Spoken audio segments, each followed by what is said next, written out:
Hello kids, I hope you will be fine. Students, हमने पहले जो फर्स्ट लेसन रीड किया था प्रार्थना, तो आज हम सेकंड जो लेसन रीड करेंगे जिसका नाम है पिंजरे का शेर। ये जो लेसन है ना, ये हमारे इतिहास यानी कि हिस्ट्री से संबंधित है। इसका कोई भी जो राइटर है वो नहीं है। इस लेसन में ना मगध देश की बात की गई है और एक बालक जिसने अपनी बुद्धि से सारे राज्य में कोलाहल मचा दिया। उसकी बुद्धि इतनी तीव्र थी। पता है आपको ये बालक कौन था? ये बड़ा होकर क्या किस नाम से प्रसिद्ध हुआ? ये आप लोग जो हिस्ट्री पढ़ते हैं ना, तो हिस्ट्री में इसका नाम जरूर आता है। ये बालक बड़ा होकर चंद्रगुप्त मौर्य के नाम से प्रसिद्ध हुआ, जिसने एक सुदृढ़ साम्राज्य की नींव रखी। तो चलिए हम जो लेसन है सेकंड रीड करते हैं। पेंसिल ले लीजिए, तो अपने जो टफ वर्ड्स है उसका मीनिंग लिखते जाइए। लेसन नंबर सेकंड, पिंजरे का शेर। देखो शेर है, ये बालक है, ये राजा है, ये रोम देश का जो है दूत है। तो पेज नंबर 5 देखिए हम रीड कर रहे हैं। पुराने समय की बात है जब भारत अनेक यानी कि कई राज्यों में बटा हुआ था। इन्हीं राज्यों में देखो नेम आ रहा है मगध। कौन सा राज्य है? मगध। मगध राज्य में राजा सबसे जो शक्तिशाली समझा जाता था। वहां के राजा का नाम महापद्म नंद था। राजा का नाम महापद्म नंद था। एक दिन राजसभा लगी हुई थी। वातावरण विचित्र था। वातावरण की बिल्कुल अजीब अनोखा था। एक और कुछ व्यक्ति अलग खड़े थे। वे रोम देश, एक मगध साम्राज्य था, एक रोम था। तो पहले राजसभा किस में लगी हुई थी? मगध में। तो वहाँ रोम देश के दूत थे। तो वहाँ सभा भवन के बीचों बीच एक पिंजरा रखा हुआ था, जिसमें किसी धातु यानी किसी मेटल का बना हुआ एक शेर बंद था। राजसभा में बैठे सभी लोग पिंजरे की ओर देख रहे थे। थोड़ी देर बाद सम्राट महापद्म नंद जब राजसभा में पधारे आए, तो उनके आते ही सारी सभा में चुप्पी, बिल्कुल खामोशी छा गई। महामंत्री शक्तार, जो मगध का राज्य था उसका मंत्री क्या था? जिसका नाम शक्तार था। शक्तार का संकेत यानी कि इशारा पाकर विदेशी दूत, जिला रोम देश का दूत था, उसने आगे बढ़कर अपने राजा की ओर से लाए बहुमूल्य कीमती उपहार तोहफा सम्राट राजा को भेंट किए। राजदूत ने कहा, महाराज, हमारे सम्राट ने एक उपहार तोहफा और भी आपके लिए भेजा है।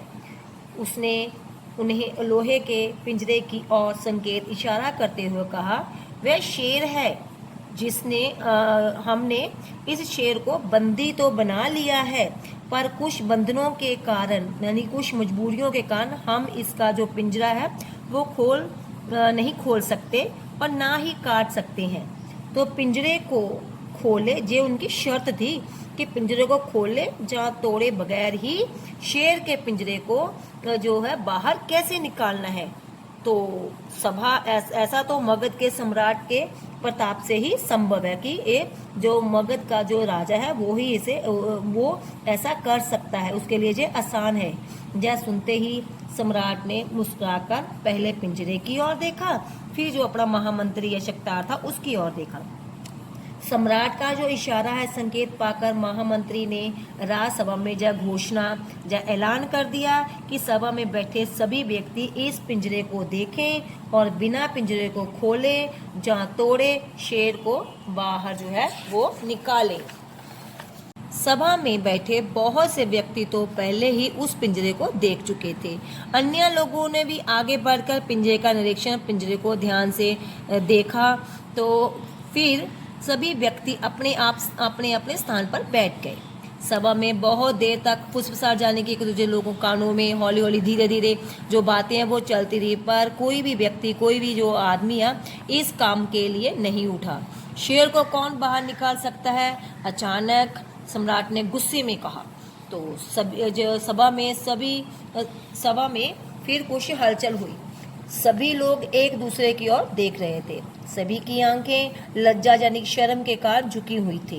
सम्राट फिर गरज उठे, फिर ऊंची आवाज में उन्होंने कहा, मगध की बुद्धि को क्या हो गया है कि महापदम नंद की राजसभा में क्या ऐसा एक भी ज्ञानी विद्वान नहीं है जो शेर को बाहर निकाल सके? सम्राट की जय हो।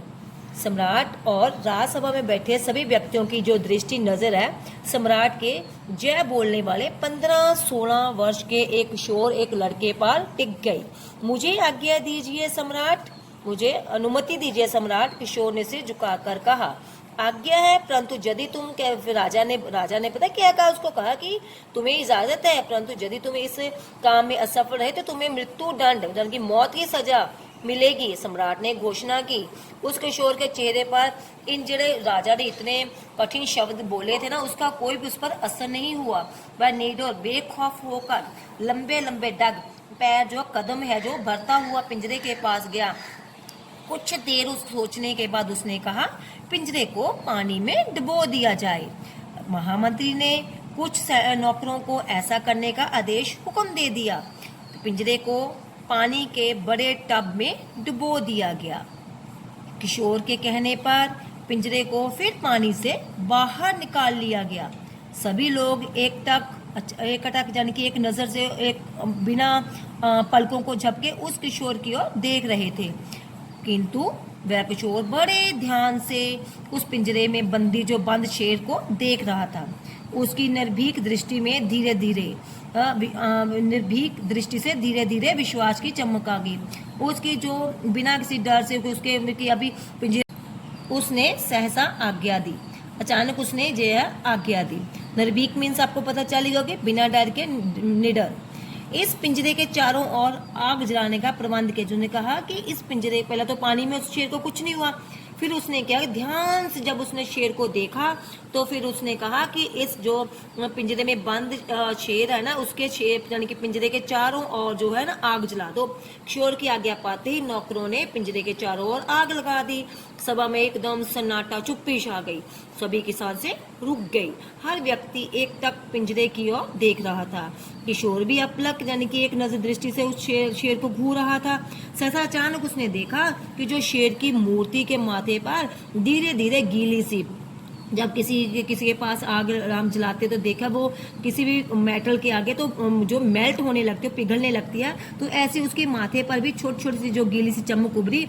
देखते ही देखते जो पिघली हुई चांदी यानी कि उसका धातु, सीसा धातु यानी कि जो चांदी जैसे की बूंदें थी उसके माथे पर जो चमक रही थी उसकी आग लगने से वो हॉल धीरे धीरे जो मेटल अब मेल्ट होकर पिघलकर धरती पर गिरने लगा।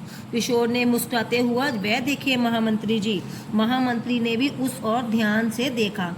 अब उनकी समझ में सब कुछ आ गया। वह समझ गए कि जो शेर था वो सीसा धातु का था। सीसा धातु एक तो कांच होता है ना, एक कांच प्लास्टिक मिक्स जो होती है, जो सीसा होता है उसे बोलते हैं। इसी कारण थोड़ी सी गर्मी से ही वह पिघलने लगा। तो लोहे का पिंजरा ज्यों का त्यों ही पड़ा। पिंजरा तो वैसे ही रहा आग लगने से, क्योंकि वो लोहे का बना हुआ था, लेकिन जो बीच में मूर्ति थी वो क्या हो गई, मेल्ट होकर धरती पर बिखर। देखते ही देखते पिंजरे का सेर पिघलकर धरती पर फैल गया। किशोर ने सम्राट के आगे सिर झुकाकर कहा, महाराज, शेर पिंजरे से बाहर आ गया। सम्राट ने गर्व से दूत की ओर देखते हुए कहा, दूत, अपने राजा से कहना कि हमारे प्रताप के कारण शेर जो पिघलकर बाहर आ गया। यह शेर केवल पिंजरे का शेर था। पिंजरे के बिना इसका कोई भी अस्तित्व यानी किसी होंद कोई नहीं है। फिर महामंत्री को आदेश दिया गया कि इस किशोर को पुरस्कार इनाम दिया जाए। इतना कहकर सम्राट उठकर चले गए। सभा में कोलाहल मच गया, यानी कि सारे को शोर मच गया। यही किशोर बड़ा होकर चंद्रगुप्त मौर्य के नाम से प्रसिद्ध हुआ। उसने उत्तरी भारत के सभी छोटे छोटे राज्यों को एक सूत्र में पिरो दिया और एक सुदृढ़, एक पक्के मजबूत साम्राज्य की नींव रखी। Thank you.